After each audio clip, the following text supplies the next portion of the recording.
আর যা গরম পড়েছে টেকা দেয়। যাক, আজকে যা বোতল কুড়িয়ে নিয়েছি এগুলো দিয়ে হয়ে যাবে, অন্তত পক্ষে 300-400 টাকাতে উঠে যাবে। উফ, ভাত তো হয়ে যাবে, এবার একটু গাছের তলায় না চিড়েলেও হচ্ছে না। উফ, হ্যাঁ, জায়গাটা বেশ ছাওয়া আছে, বেশ ঠান্ডা ছাওয়া। এখানটা বসে একটু জিরিয়ে নিলে শরীরটা বেশ ঠান্ডা হয়ে যাবে। না, বসার আগে বস্তাটা সামলাতে হবে। যা দিনকাল পড়েছে, একটু চোখ বুঝলেই পুরো বস্তাটা নিয়ে কেউ সটকে দেবে। সারাদিনের এই হাড়ভাঙা খাটুনি পুরো চুরি হয়ে যাবে। এক কাজ করি, এখানটায় বস্তাটা ঢুকিয়ে রাখি। ব্যাস, এবার আর চিন্তা নেই।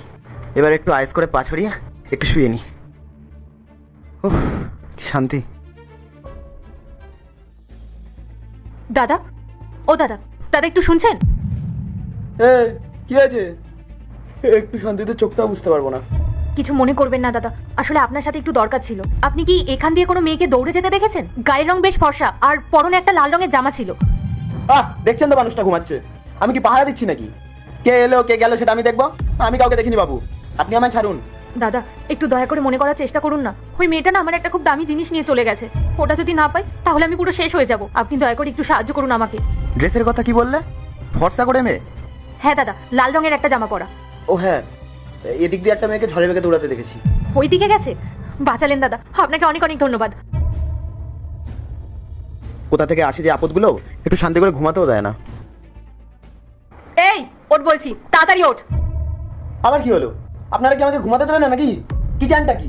তোর এই বস্তাটা কোথায়, যেটা নিয়ে এখানে এসেছিলিস? কেন? বস্তা দিয়ে আপনার কি কাজ? ওটা তো আমার মালপত্র। তোর সাথে তর্ক করার এখন আমার কোনো সময় নেই। ওই বস্তাটার মধ্যে আমার একটা জরুরি জিনিস আছে, দে আমাকে তাড়াতাড়ি দে। বস্তার মধ্যে আপনার জিনিস কোথা থেকে এলো? বস্তার মধ্যে তো শুধু বোতল আর ভাঙা লোহা লক্কর। তোকে অত কৈফিয়ত আমি দিতে পারবো না। তুই ওই নোংরাগুলো বিক্রি করে বড়জোর 100-2 টাকা পাবি। তার থেকে বরং একটা কাজ কর, তুই ওই বস্তাটা আমাকে দিয়ে দে। আমি তোকে নগদ 1000 টাকা দিচ্ছি, তাও আবার এক্ষুনি। 200 টাকার বস্তার জন্য 1000 টাকা দিতে চাইছে? তার মানে এই বস্তার মধ্যেই কিছু একটা গোলমাল আছে। ইস দিদিমণি, আপনি একটু আগে আসতে পারলেন না? মানে কি বলতে চাইছিস তুই?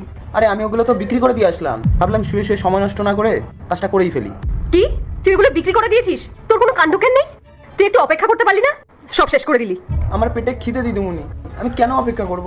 সারাদিন রোদে পুড়ে ওগুলো কুড়িয়ে আনি সাজিয়ে রাখার জন্য।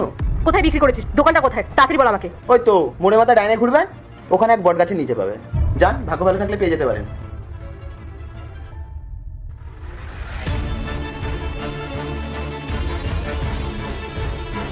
নিজ্ঞাত কিছু একটা আছে এর ভেতরে।